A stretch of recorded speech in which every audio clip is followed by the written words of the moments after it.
Boa noite, está no ar o programa Entre Linhas. Na edição de hoje vamos falar sobre alimentos transgênicos.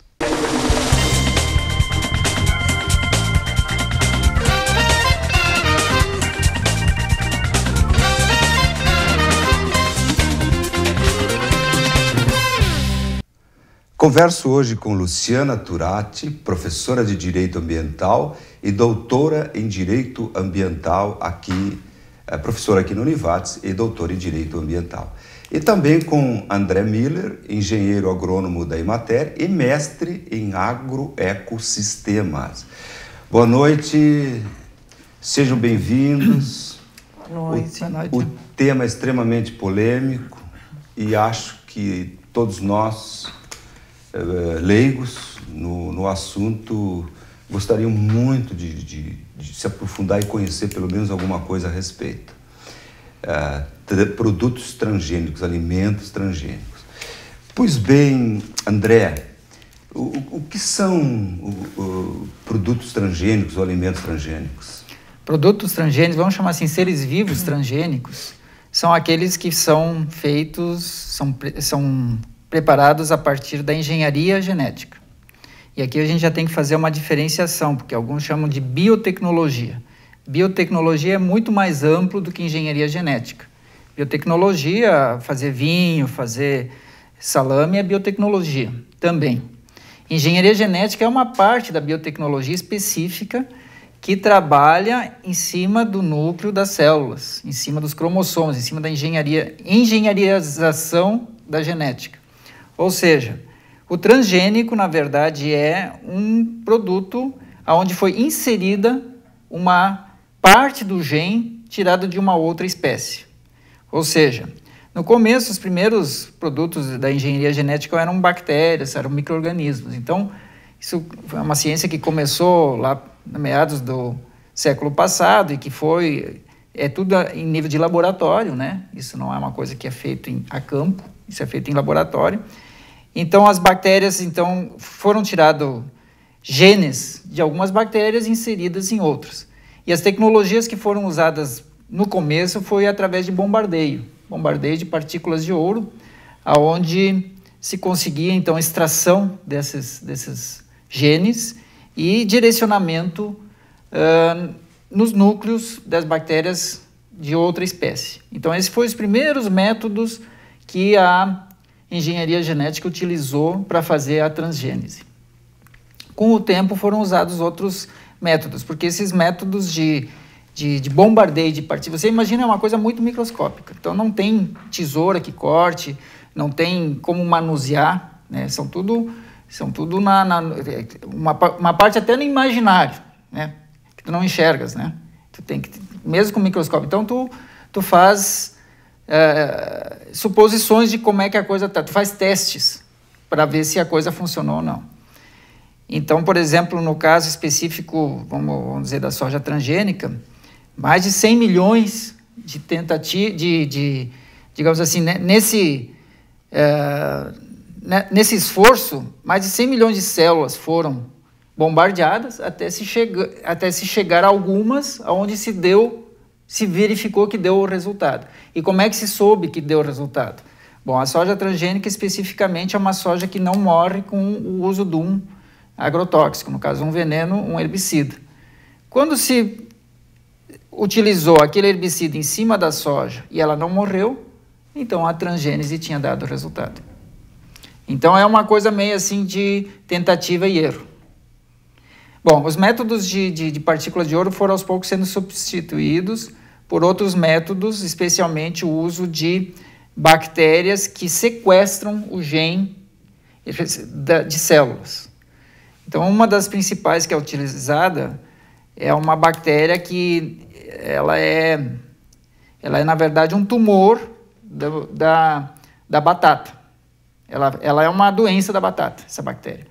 E então, como é que ela é utilizada? Ela faz o corte genético, ou seja, ela introduz o seu gene para dentro da célula e sequestra o gene da célula e traz para seu próprio gene.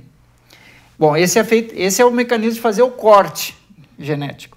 Mas como é que eu faço daí a introdução desse gene na minha célula que eu tenho interesse? Aí eu utilizo mais um vírus que faz a introdução. Então, já é o terceiro ou quarto organismo que é utilizado para fazer essa transgênese. Então, por isso que é um tema tão polêmico, porque não se tem certeza, especialmente não se tem certeza se o gene foi só aquele, se não houve outros fragmentos de genes, e o que esses fragmentos e o que esses genes, que são, na verdade, enzimas, quer dizer, que formam novas proteínas no ser vivo transgênico, o que eles podem também causar, que outros tipos de reações isso pode causar. E aí se fazem testes, então não se trabalha com assim, verdades absolutas, se trabalha com possibilidades. Tanto é que até hoje se fala que os alimentos transgênicos, eles são similares, não é que são equivalentes, não é que são iguais aos alimentos originais. Não existe igualdade, existe uma equivalência. É um dogma que a gente, dentro da ciência, é um dogma que os alimentos transgênicos sejam equivalentes aos alimentos convencionais. E algumas pesquisas já estão mostrando que não é bem assim. Dá para se dizer que eu vou te fazer uma pergunta de quem desconhece o tema, mas que te ouviu atentamente. Então, digamos, eu tenho um tipo de milho e eu modifico ele geneticamente. Ele continua milho, mas não é o milho anterior, ele é um novo milho. Exatamente. No caso, ou a soja, você citou. Soja. Tá? Daí essa soja, ela é resistente a um determinado veneno. Um herbicida. É. E para poder colocar no mercado esse produto, que se ele é resistente a um determinado veneno, e se um humano consumir, obviamente, imagino eu, que tem uma consequência para o ser humano. Justamente. Assim, nós estamos tratando de alimentos, mas os primeiros transgênicos, inclusive, nem foram alimentos. Opa! Os primeiros transgênicos, por exemplo, foram tentados em outra área, foi na área da medicina.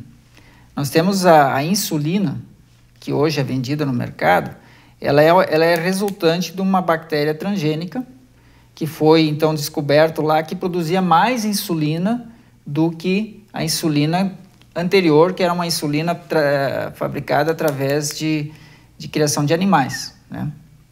Bom, essa bactéria, então, ela foi modificada, foi engenheirada geneticamente para produzir mais insulina. Isso houve, com certeza, uma revolução dentro dessa questão da medicina, mas também houve quem contestasse se não está havendo com a insulina transgênica problemas colaterais. E já existem estudos mostrando que existem problemas colaterais também. Quando chegou nos alimentos, houve também por parte da sociedade, uma resistência aos alimentos transgênicos. O principal país que começou colocando no mercado os alimentos transgênicos foi os Estados Unidos. E a sociedade norte-americana se organizou contrária. Teve setores da sociedade que se organizaram contrário, não querendo aquele alimento transgênico. E aí, então, através dessa teoria da similaridade dos alimentos, então se convenceu, digamos assim, a sociedade norte-americana que esse alimento era um alimento similar, equivalente ao alimento normal. Mas hoje já se percebe que não é exatamente assim, né? Que junto com alguns genes podem vir outros. E mesmo esses genes que são tirados de bactérias, que nem esse caso da soja, foi uma bactéria.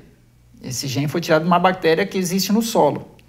Essa bactéria, quando tu joga o glifosato, que é o princípio ativo do herbicida, ela não morre. Quando os cientistas verificaram isso, uma bactéria não morre com esse glifosato. Então ela tem uma resistência, ela não morre. Conseguiram extrair esse gene e colocar na soja. Com qual objetivo? Com o objetivo de poder, que o glifosato ele é um herbicida que mata tudo. Ele não deixa nenhuma planta viva. Então, se eu jogar esse glifosato com a soja já implantada, já nascida, ele vai acabar com todos os insos e a soja vai ficar imune, vai ficar viva. Bom, então fizeram o teste e de fato a soja não morreu. Então é isso, hoje a nossa soja transgênica que é produzida no país é isso. Não é uma soja mais produtiva, não é uma soja que tem um retorno econômico melhor, é uma soja mais fácil de produzir. Então o principal objetivo da transgênese hoje é facilitar, é tornar mais operacional para quem produz. Esse é o principal objetivo. Por isso que é tão defendida pelo setor produtivo. Eu ia comentar, é um discurso que encanta, né? Exatamente. Porque ele torna mais fácil o processo produtivo, que é tão árduo, a gente sabe, né? Exatamente. Os agricultores, né? Por que os agricultores saem às ruas querendo transgênico? Por causa da operacionalidade. O produto transgênico é muito mais operacional. Ele não é melhor para quem consome, ele não é mais produtivo, nada disso. É mais operacional, é mais fácil produzir o transgênico. É esse o objetivo. Então, tu planta, tu não tem uma grande preocupação com o solo, tu pode plantar ele de qualquer jeito, vamos chamar assim, porque antes, quando era soja convencional, tu tem que ter uma série de cuidados para não dar muito inso, para não dar muito problema e tal. Quando tu entra a soja transgênica, mas que barbada, é só jogar semente, ela nasce, depois tu joga o herbicida por cima, tá resolvido, pode ir pescar. Vem com o avião, depois só colher. Passa o avião por cima. Um avião. Então, outra coisa, você viu muito para quem arrenda a terra, porque tu já tendo um maquinário que tu planta lá, vamos supor, teus 100 hectares, 150 hectares, 200 hectares, esse mesmo maquinário com a soja transgênica tu vai poder plantar 300, 400, 500 hectares. E te facilita muito, né? Uma pergunta, a empresa que produz, que desenvolveu, criou esta soja transgênica, é a mesma que oferece o veneno? O herbicida. No caso, é exatamente a mesma empresa. Ela, inclusive, patenteou os dois. Patenteou o veneno e patenteou a soja. E essa patente está até hoje na justiça, né, sendo questionada. Mas, enfim, os agricultores estão pagando royalties pela semente e pelo produto.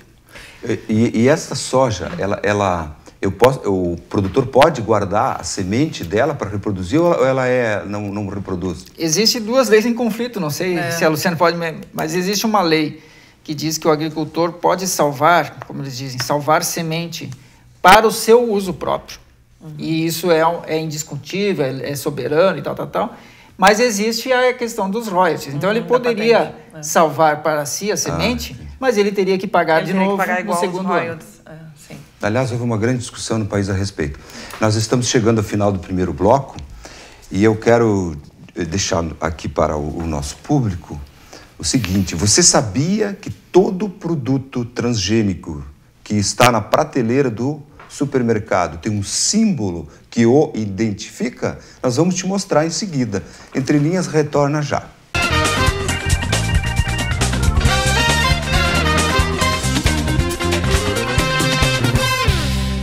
Estamos de volta com o programa Entre Linhas, no seu segundo bloco, hoje tratando do tema alimentos transgênicos. Contamos com a presença da doutora Luciana Turati, professora em Direito Ambiental aqui na Univates e doutora em Direito Ambiental. Também André Miller, engenheiro agrônomo da Emater e mestre em agroecossistemas. No final do bloco anterior, eu deixei no ar um questionamento. Eu disse, você sabia que todo produto transgênico que está na prateleira do supermercado obrigatoriamente deve conter um símbolo que o identifique? Pois bem, eu trouxe um exemplo aqui para vocês verem. Esse aqui é o símbolo, é um triângulo. Vamos ver se a nossa câmera consegue captar. Aí, ó, muito bem. É um triângulo amarelo com um T preto. Todo produto que está no supermercado e tem este símbolo é porque ele possui na sua composição algo proveniente da transgenia. Pois bem, doutora Turati, como é que é aqui no Brasil tratada a questão legal? Vai começar esse símbolo aqui, seguramente deve ter sido uma luta. Pode esclarecer o nosso... Sem dúvida foi, e acho que ainda é, porque apesar de ter se conquistado a colocação do símbolo nas embalagens, não houve nenhum tipo de esclarecimento em relação a isso junto à população. eu brinco até junto aos meus alunos, assim, não foi inventada uma nova vitamina, isso não se refere à vitamina T. Essa vitamina não existe. Na verdade, isso quer dizer transgenia ou transgênico, efetivamente. Mas não houve nenhum esclarecimento acerca disso, apesar da legislação, inclusive um decreto ainda anterior à própria Lei de Biossegurança, que é de 2005, já ter contemplado a previsão de que essa informação fosse passada por meio das embalagens, né? Então, além do T, devem haver informações de outro tipo também na própria embalagem acerca disso, né, da presença de elementos transgênicos. Qual o problema de não se esclarecer a população acerca disso? É retirar dela a liberdade de escolha em torno do produto, né? Ou seja, pelo não conhecimento, pela falta de informação, hoje a maior parte da população se alimenta de alimentos transgênicos sem mesmo ter o conhecimento acerca disso, né? Então, mais do que a previsão legal que existe, né, e que ocorre, que já está bem efetivamente estruturada, me parece que neste momento há necessidade de um processo de informação, de uma campanha de informação para a população, para que ela tome conhecimento desse logotipo, né, dessa imagenzinha, do que ela efetivamente representa. Isso aqui você disse que é de 2000 e... É anterior a 2003. 2003. Havia um decreto que já referia essa obrigatoriedade. E mais, antes ainda disso, né, nós poderíamos nos apegar ao próprio Código do Consumidor, que é de 1989, que já tem lá no seu artigo 6º e artigo 30, se não me falha a memória, a previsão da necessidade de que as pessoas sejam informadas por meio de rótulos que sejam claros, que contenham as informações acerca dos riscos que aquele alimento apresenta. Então, o próprio Código do Consumidor já possuía menção expressa em relação a essa questão da rotulagem e dos elementos que devem estar contemplados no rótulo, né? E informa, por exemplo, no caso desse produto aqui, ele fala em contém milho transgênico. Isso. Interessante. André, você falou no bloco anterior sobre a soja transgênica. Aqui fala em milho transgênico.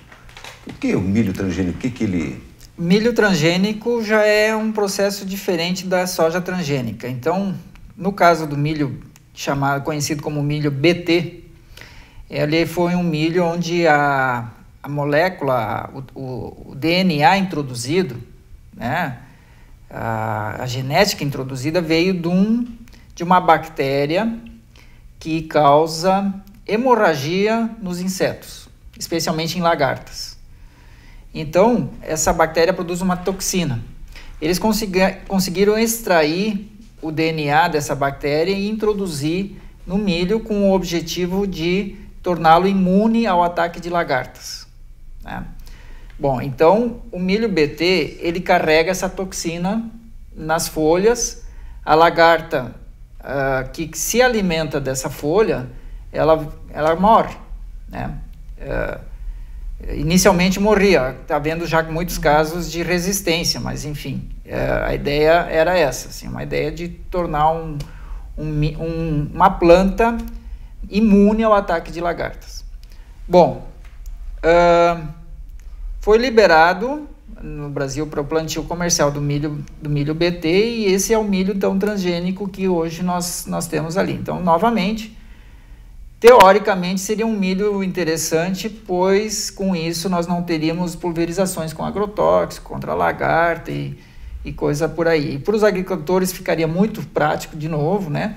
Porque não precisaria então se preocupar com cuidados, com lagarta e por aí afora. Mas não se pensou muito naqueles que vão consumir o produto depois. Esse milho, essa toxina, como é que ela age no nosso organismo, né? Como é que de repente, as reações de pessoas que têm alergias com relação a certas toxinas, como é que isso pode acontecer, né?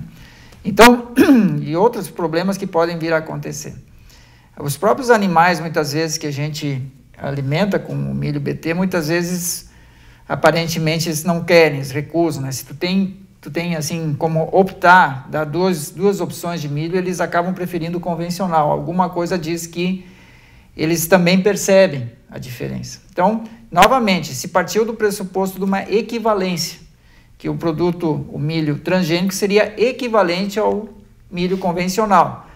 Mas isso é um dogma. não é científico. Está faltando mais pesquisa, está faltando mais conhecimento nessa área. Então, por isso a polêmica, por isso que que se pede, se solicita mais pesquisa, né? Porque não se tem ainda a clareza de tudo. Esse é o caso do milho transgênico. Interessante. Então, a própria planta se protege contra uma lagarta que agredia através de uma modificação genética no próprio milho. No próprio milho, especialmente nas folhas, né? Mas que coisa... digamos, esse milho alimenta um animal e nós vamos nos alimentar desse animal. Exatamente. Aqui na região está sendo muito dado o milho transgênico para as vacas leiteiras. É feito silagem, e essa é outra coisa que eu questiono, porque o milho, na verdade, o milho transgênico, ele foi liberado para o uso para grãos, né? Em princípio, o grão teria sido testado, né? Mas e as folhas? E a folha? Porque quando tu dá para os animais, as vacas leiteiras, elas se alimentam das folhas também. E aí, então, pode ser que a conversa mude. Mas, enfim, é por aí. É para facilitar, por isso os agricultores, num primeiro momento, eles têm uma predileção por essa tecnologia. O que aconteceu especificamente com esse milho transgênico? Por que ele está perdendo eficiência? Porque quando tu fazes esse tipo de trabalho, de massal, quer dizer, tu faz lavouras, todas as lagartas vão morrer? Não. Uma que outra vai sobreviver, que são lagartas que vão ter uma resistência a essa toxina. Bom, o que vai acontecer? As que sobrevivem vão se reproduzir, e se reproduzindo vai se gerar uma geração de lagartas, de borboletas, que depois viram lagartas, que não morrem mais com essa toxina. Então, em questão de 2 anos, essa tecnologia se perdeu. Se perdeu, quer dizer, vai estar se tornando obsoleta. No entanto, nós estamos consumindo esse tipo de milho. Doutora Luciana, eu estive estudando um pouco o assunto, porque afinal de contas, o que eu vou, né? Tem que entender alguma coisa. Eu vi, você já falou antes dessa lei de 2003, que obrigou o ter. E lá consta que tem que ter no mínimo 1%, né? 1%.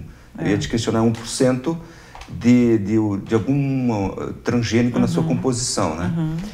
No caso aqui, eu vi aqui que é milho transgênico. Eu falei com o André que eu sirvo a vaca, depois eu tomo leite. No caso, a nossa legislação brasileira considera aquele leite que a vaca se alimentou do milho transgênico também um produto transgênico? Não. Até porque não acontece esse processo, né? O André poderia me ajudar melhor, mas acho que não passa, né? A transgenia ela não passa do animal para o ser humano, em regra, não. Então não há nenhuma previsão nesse sentido, né? Por enquanto é só em relação aos produtos propriamente dito. O que talvez pudesse se trabalhar também em matéria de legislação é essa questão do percentual. A meu ver, qualquer produto que contenha qualquer traço de transgênico deveria conter algum tipo de informação, porque isso seria mais fidedigno ao que propõe o próprio Código do Consumidor, né? De que a gente tenha acesso a informações reais sobre a composição do produto. Ainda se trabalha com a regra do 1% só, né? Mas, a meu ver, deveria ser qualquer tipo de alimento, né? Qualquer traço, qualquer presença de transgênico deveria ser informada no rótulo, para que a gente tivesse condições de saber. Claro que a presença em produtos industrializados ela é meio que massiva, porque a maior parte deles acaba contendo algum tipo de elemento, ou de algum óleo, né? Ou da soja, ou do milho, entre outros, né? Então, eu acho que as pessoas que, ao verem esse programa, né, que obtiverem essa informação acerca do T hoje, se forem pesquisar nas suas prateleiras de casa, vão identificar uma variedade bastante considerável de produtos contendo transgênicos, né? E essa normalmente é a primeira surpresa, né, para a população, né? E aí vem as indagações também, né? Bom, para onde vamos então, né? Se eu tenho que efetivamente eliminar, e se de fato eu tenho que eliminar, talvez esse seja o primeiro questionamento, né? Recentemente foi divulgada uma pesquisa que é acessível a qualquer pessoa, que está sendo veiculada pelo YouTube, de um pesquisador francês. Nós até tivemos a oportunidade, já eu e o André... Doutora, me permite? Sim. Eu fui avisado do tempo, e esse tema que você está adentrando agora é super importante. Perfeito. Eu vi o vídeo, a produção me passou, e fiquei muito preocupado sobre as consequências para a saúde humana de alimentos transgênicos. Nós vamos ver no próximo bloco.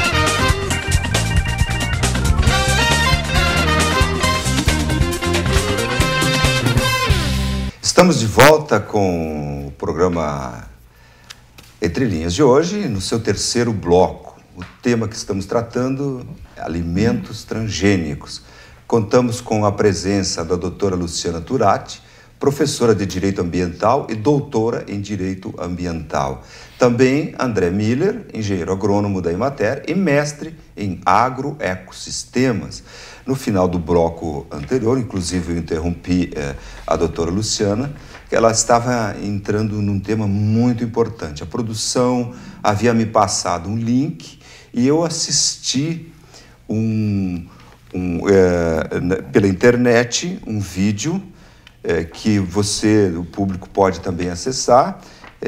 No Google, você pode colocar as palavras OGM, Alerta Mundial, e você vai ter acesso a esse vídeo. Se trata de uma pesquisa feita por cientistas franceses, com a mais longa duração em ratos, em animais. Foi 2 anos alimentados ratos com, se eu não me engano, milho transgênico, é isso, né? Milho transgênico, que chegou a conclusões terríveis que agora a doutora Luciana vai nos dizer, aprofundar sobre esse vídeo. São conclusões em especial preocupantes, né? Porque até então a maior parte das pesquisas eram de curto prazo e elas alcançavam então sempre um período de até no máximo mais ou menos 4 meses. E até dentro desse prazo, a maior parte das consequências dessa alimentação acabavam não aparecendo. Então, por isso que muitas vezes algumas das liberações ocorreram com base em pesquisas que foram feitas em curto prazo. Essa pesquisa evidencia que boa parte dos efeitos dessa alimentação, ela surge após esse período, né? Então, como é uma pesquisa mais longa, uma pesquisa de 2 anos, ela acabou demonstrando que os índices de desenvolvimento de alguns tumores são elevados após esse período, né?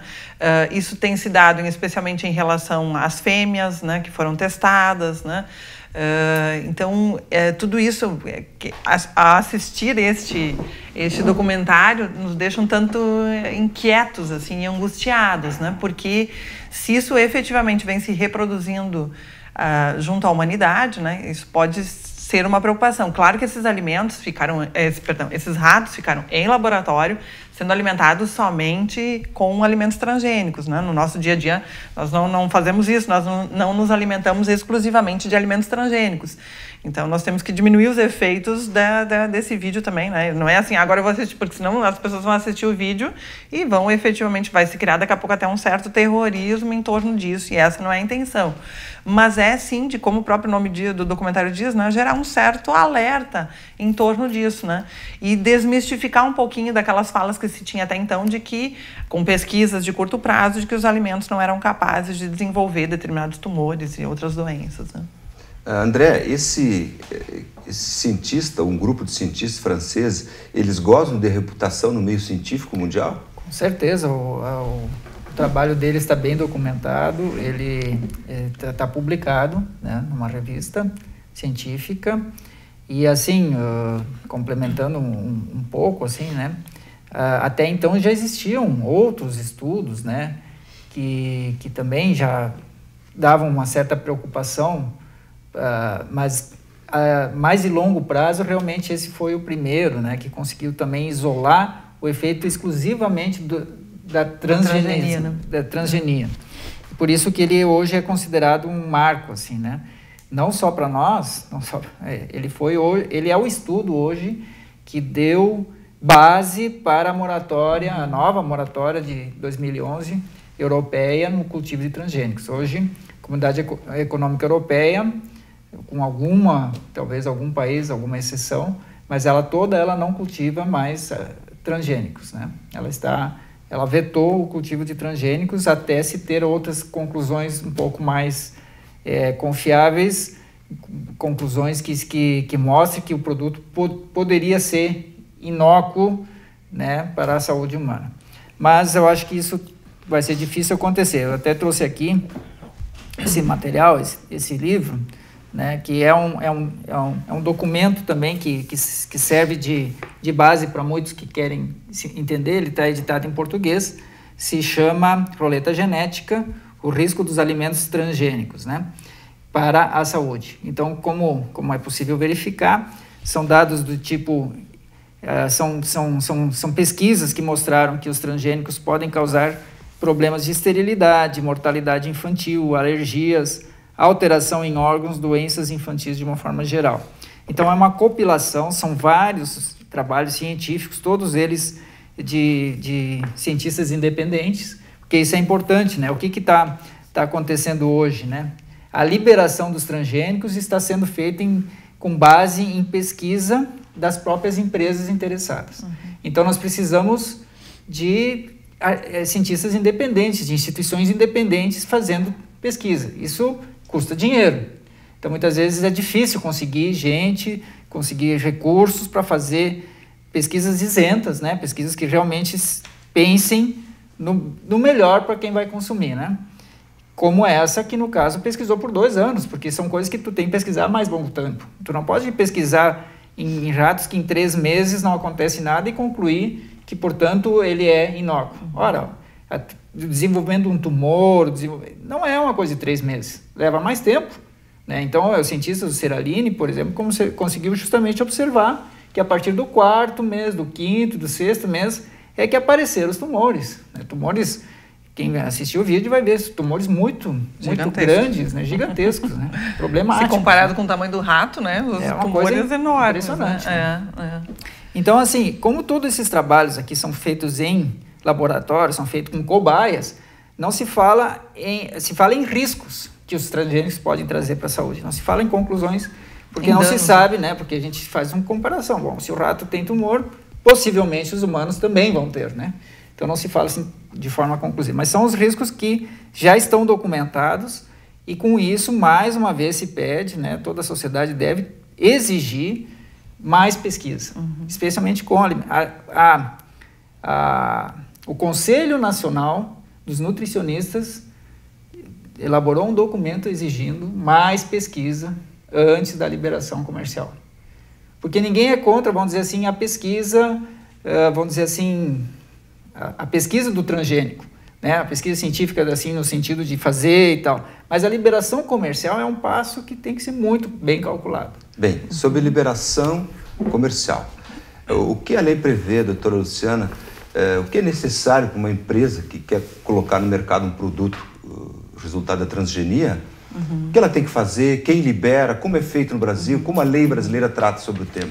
Bom, segundo a Lei de Biossegurança, que é a Lei de 2005, a 11.105, a empresa precisa possuir um certificado de biossegurança, né, até para poder desenvolver as pesquisas em torno disso. Ela precisa também manter um comitê de ética interno. E aí, claro, vem todas as ressalvas, né, porque é ela quem pesquisa, é ela quem possui o comitê de ética e ela quem vai querer depois liberar no mercado com as suas próprias pesquisas. Bom, mas é assim que a lei propõe. Ainda só complementando também a questão da pesquisa, a nossa lei veda a possibilidade de um pesquisador independente realizar pesquisas. Ele tem que estar atrelado efetivamente a alguma empresa ou alguma instituição para poder realizar isso. Claro que pelo custo dela também fica um tanto difícil um pesquisador independente realizar, né? Mas talvez ali se tivesse dados mais...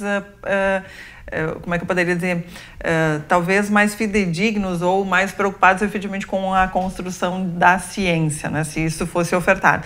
Tanto que nós temos hoje doutrinadores da área do direito que fazem uma crítica assim, veemente a essa questão, né, a proibição que a lei trouxe de um pesquisador independente também realizar pesquisas nessa área. Uma vez a empresa possuindo todos esses certificados, estando devidamente, né, com seu comitê montado, ela submete esses processos a um órgão que tem características técnicas, que é o CTN-Bio, que é o nosso Conselho Técnico Nacional de Biossegurança, né, que é um conselho anterior à Lei de Biossegurança, que já existia à época, e teve somente uma pequena alteração na sua formatação a partir da Lei de Biossegurança, né. Então, esse seria o nosso órgão técnico, esse é o órgão que efetivamente analisa e libera os produtos, os OGMs na natureza, né, o plantio desses de forma comercial. O grande porém é que a lei trouxe também um novo órgão que se coloca acima do CTN-Bio, que é o Conselho Nacional de Biossegurança, e que, de certa forma, tem uma composição política e não técnica, como é a do CTN-Bio. Então, os questionamentos que se fazem na atualidade dizem respeito também à existência desse órgão superior, porque, em última instância, em grau de recurso, poderia, quando de uma negativa do CTN-Bio em relação a alguma liberação comercial, a empresa poderia questionar junto a este órgão essa possível liberação. E aí talvez se tivesse ali uma liberação comercial, não mais de ordem técnica, mas sim muitas vezes de ordem política, né? Colocando novamente em risco, né, toda a população. Mas esse é o rito que se segue hoje, então, para a liberação comercial. É um conselhão. Isso. Primeiro técnico que analisa. Primeiro com característica técnica, que é o CTN-Bio, e depois o não aprovado ainda tem um recurso para o Conselho Nacional de Biossegurança com característica mais política. E a lei, consequentemente, com isso e também com o restante, né, do próprio texto, de certa forma ela peca, porque num primeiro momento, quando o início da lei prima, onde ela refere os seus objetivos e os princípios que a orientam e que inclusive orientam a sua interpretação, ela prima pela aplicação do princípio da precaução. Só que no restante do seu texto a gente consegue perceber que ela não conseguiu amarrar isso adequadamente. Ela não conseguiu, por meio dos seus artigos, efetivamente aplicar o princípio da precaução, né? Então, tem muitas críticas em relação a ela também nesse sentido. Talvez pelo fato de que essa lei não tenha sido devidamente maturada no Congresso, né? O projeto já tramitava há bastante tempo, mas ela foi quase que cuspida assim, em 2005, porque o momento brasileiro exigia uma lei, né? Nós tínhamos uma entrada muito grande, à época já da soja transgênica, ela já havia tomado um bom espaço nas nossas lavouras, e os produtores, em decorrência dos questionamentos que se fazia à soja transgênica à época, estavam sendo obrigados a assinar termos de ajustamento de conduta, uma espécie de ajustamento, né, assumindo a responsabilidade por aquelas lavouras. Isso fez com que a bancada ruralista, os próprios agricultores se movimentassem no sentido de que a lei fosse, de fato, publicada para suprimir essa necessidade dos agricultores assumirem esse ônus, né, ou essa responsabilidade sobre as suas lavouras, passando então essa responsabilidade para a empresa. Tanto é que a lei desobriga, desde 2005, né, ela não institui mais como obrigatória a necessidade de licenciamento ambiental ou de algum tipo de avaliação para o produtor produzir soja, milho ou qualquer outro elemento transgênico, né? Quem precisa buscar essas autorizações é a própria empresa, né? Então, eu acho que essa lei não foi devidamente maturada, ela não passou por uma análise. Essa lei ela é de autoria, eu estive lendo, do Marcos Maciel, né? Bem, já ultrapassamos inclusive o tempo deste bloco, vamos a um breve intervalo e retornamos em seguida.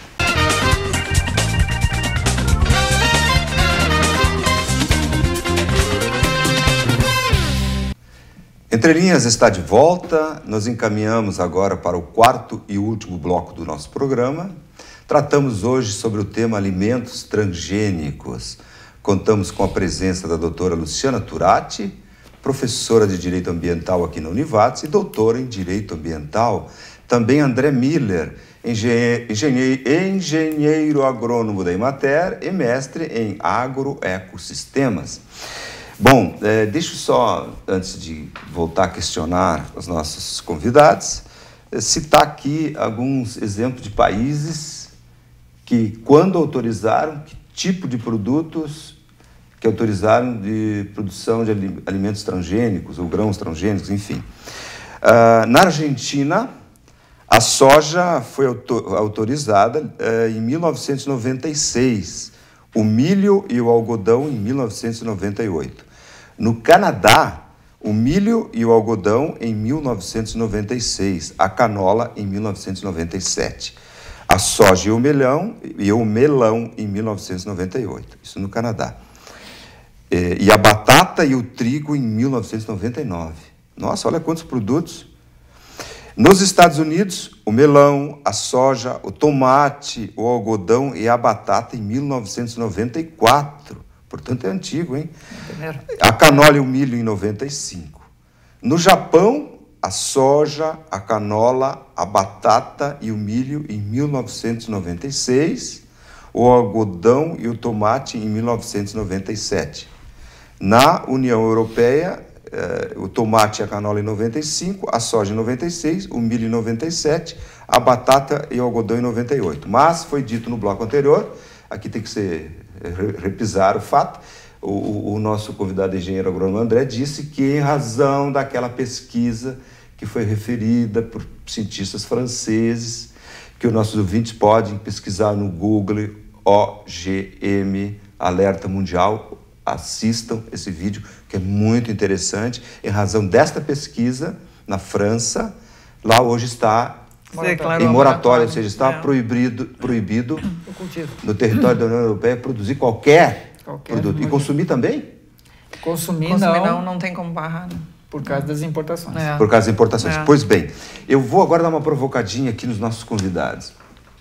Eu pedi para a produção pesquisar na internet a questão da... Eu me lembro lá, quando eu estudava, obviamente, lá no 2º grau, sobre a teoria populacional malthusiana. Né? Thomas Malthus, ele percebeu que o crescimento populacional entre os anos 1650 e 1850, 200 anos, é isso? Dobrou com o aumento da produção alimentícia, das melhores condições de lazer, aperfeiçoamento, ao combate às doenças, dos melhoramentos feitos nos saneamentos básicos e o benefício da Revolução Industrial. E aí ele elaborou uma teoria, publicada em 1797, que dizia o seguinte: Malthus dizia que a população crescia em progressão algébrica exponencial, enquanto que a produção de alimentos crescia em progressão aritmética. Com base nesses dados, Malthus concluiu que, inevitavelmente, a fome seria uma realidade caso não houvesse um controle imediato da natalidade. Houve quem disse que, ao invés do controle da natalidade, a biotecnologia, a engenharia genética viria, então, resolver o temor de Malthus. E aí eu pergunto, professor André, tem uma alternativa para a produção de alimentos transgênicos? Eu acho que primeiro vamos clarear que aquilo que eu já tinha falado, a gente deixou bem claro. Vamos pegando os dois exemplos dos transgênicos mais usados aqui na região, a soja e o milho, eles não são criados para aumentar a produtividade, em absoluto. Até porque para tu aumentar a produtividade, quem entende de genética normal, genética de plantas, tu não consegue com um só gene. Tu vai precisar de uma série de genes, genes de estatura, genes de distribuição foliar, área foliar, quer dizer que é o que faz aumentar a produtividade de um cultivo. Com um gene só tu não consegue. Então não existe transgênicos para aumentar a produtividade, isso não é verdade. Então, o que nós poderíamos fazer para aumentar a produtividade no sentido inverso. Nós temos que cada vez identificar mais tecnologias que vão a favor da natureza, que isso possa gerar, então, uma absorção melhor dos recursos que existem, energia solar, água, os recursos naturais renováveis e não renováveis, para a gente poder, então, com isso extrair. Então, existe uma ciência chamada agroecologia, que justamente tem essa preocupação de entender os ecossistemas, entender os agroecossistemas e, com isso, ter uma produção aumentada e ter condições de alimentar a população. Aqui na região nós temos uma rede de entidades, na qual a Emater, que eu trabalho, faz parte, na qual a Univates também faz parte, que se chama Articulação em Agroecologia do Vale do Taquari. E essa articulação, ela já discutiu bastante esse tema, o tema dos transgênicos, e discutiu o tema da produção sem transgênicos, que é a produção convencional, e a melhoria para isso. E uma forma que a gente também vê, por exemplo, vamos pegar o caso, então, do milho. Milho transgênico foi criado para esse problema das lagartas. Nós estamos trazendo a tecnologia do controle biológico. Ou seja, usando tecnologia da própria natureza, está sendo inserido quando a lagarta sai do controle, porque é só nesses momentos que tu tem que atuar. Tu tem que atuar quando ela sai do controle. Enquanto ela está sob controle, não tem problema. Quando ela sai do controle, tu introduz biocontroladores, que são pequenas vespas, né, são microhimenópteros, na lavoura, e eles fazem o serviço de fazer um controle de novo. Vou trazer o índice de insetos para um nível aceitável e, com isso, ter uma produtividade excelente, que é o que a genética da planta vai te dar. Esse teto é a genética da planta que te dá em termos de produtividade. Mas é importante que se diga também que alimentação, em termos de alimentação, nós temos ainda muito alimento, tanto é que na Bolsa de Valores muitas vezes cai o preço das commodities por causa do excesso, né, de produção. Não está havendo um desabastecimento. Estados Unidos hoje está destinando metade da produção de milho para produção de energia, um troço absolutamente pouco viável, né, no sentido de... energeticamente se usa mais energia para produzir o milho do que o milho ele em si só como fonte energética, né? Quer dizer, é um troço absurdo que nós estamos fazendo hoje, porque tem excesso de produção. Alimento. Então não precisamos nos preocupar ainda desta forma como a propaganda da engenharia genética nos quer trazer. Eu acho que não é por aí, nós temos que buscar outras formas, e o apoio que tem que se dar é a agroecologia. Essa é a ciência que vai dar o suporte para a produção de alimentos que a humanidade precisa. E a população já vem diminuindo também, né? Tem mais isso também, né? Sim. Até no país tem um crescimento populacional. O controle de natalidade tem funcionado, efetivamente. Né? Quase se estabilizando. Até as novas gerações, pelo que a gente vê, máximo vão querer um filho. Isso significa que se cada mulher tem apenas um filho, não repõe o casal. Já pode diminuir a população. Uma outra coisa que também a gente poderia pensar, que nós teríamos, não digo assim no controle da natalidade, mas na forma de se alimentar, né? Nós estamos tendo problema de obesidade. O nosso grande problema hoje não é a fome, é a obesidade. Nós temos que começar a consumir alimentos de melhor qualidade, né? Pensar, porque tem muito desses alimentos contaminados hoje que induzem a obesidade, também tem isso. Então nós temos que pensar em alimentos de qualidade. E aí a produção de alimentos de qualidade também tem que ser de acordo com as leis naturais, né? Sempre buscando as leis naturais para produzir alimentos que sejam melhores para a nossa saúde, né? André, você falou desse tratamento do controle biológico. E outro dia a gente entrevistou aqui um professor aqui da Univates. Me parece que, inclusive, está se fazendo uma indústria, uma fábrica de... ácaros. Como? Ácaros controladores. Isso. Professor Ferla. Eu ia dizer, deve ter sido... Biofábricas. Biofábricas. Inclusive, aqui na Univates está sendo acontecendo essa biofábrica de ácaros que se alimentam de ácaros. Então, existe ácaros pragas e ácaros controladores. Então, no momento que os ácaros pragas saem do controle, tu introduz os controladores para restabelecer um controle que já existe na natureza, um controle natural, né? É um controle que já existe, só que muitas vezes sai do controle. E aí tu tem que restabelecer.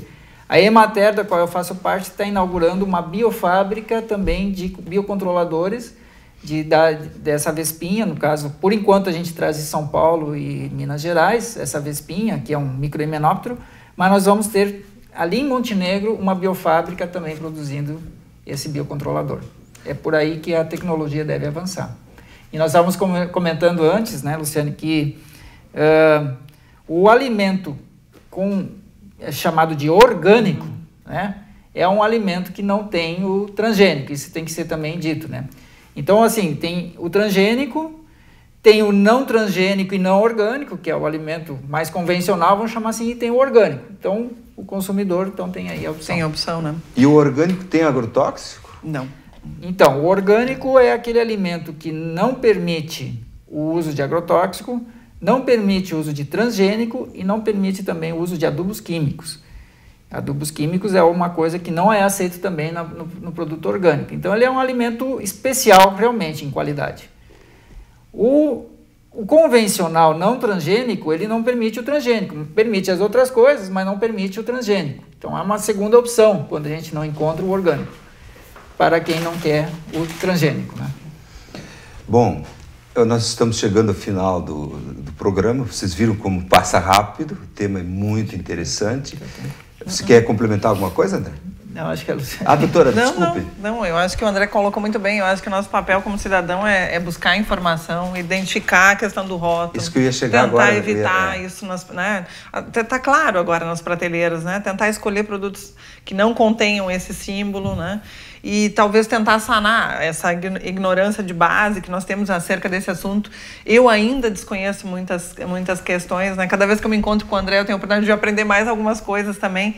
Então, me parece que a gente tem que ir em busca, como cidadão, também desse conhecimento, dessa informação, para que a gente possa efetivamente fazer as nossas opções no dia a dia, talvez por hábitos mais saudáveis, né?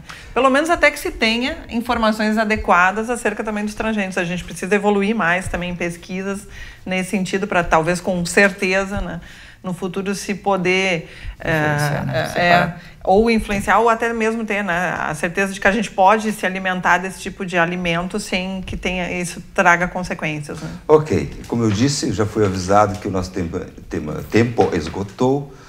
O tema não se esgota aqui. Não. Veja que a gente limitou, dentro do tema de transgênicos, a questão de alimentos transgênicos. Obviamente que a engenharia genética, a biotecnologia, ela tem excelentes avanços em outras áreas, né, do conhecimento humano, mas eu vou só, para encerrar o programa de hoje, mostrar e repetir isso que a doutora Luciana acabou de informar, que para o nosso público existe nas embalagens transgênicas esse símbolo, um triângulo com o T. Lá nas prateleiras de supermercados, quando você encontrar um produto com esse símbolo, é sinal que ali tem pelo menos 1% na composição de transgênicos. O Entre Linhas de hoje fica por aqui. Até o próximo programa. Apenas lembrando que você pode rever esse programa no youtube.com/TV Univates, programa Entre Linhas. Muito obrigado pela sua atenção e até o próximo programa.